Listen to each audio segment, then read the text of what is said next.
Oy! Oy! Bakit inoorong? O baka tuloy-tuloy na yung ioorong?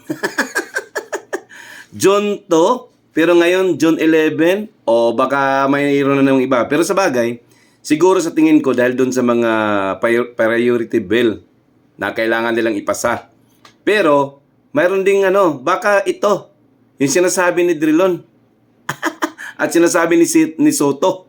Ha? Na, iwan ko. O sige, panoorin natin to. Panoorin. Anong mga rason yan bakit hindi natutuloy? Ha? Panoorin. Iniurong ng Senado ang presentation ng Articles of Impeachment laban kay Vice President Sara Duterte. Imbes sa June 2 o sa Lunes, gagawin na ito sa June 11. Few moments later. Sa isang panayam kasama si Attorney Karen Jimeno sa programang At the Forefront ng Bilyonaryo News Channel, iginiit ni Drilon na walang sapat na boto sa Senado upang hatulan si VP Sara Duterte. In my view, there are no numbers in the Senate to convict Sara. Kaigit na.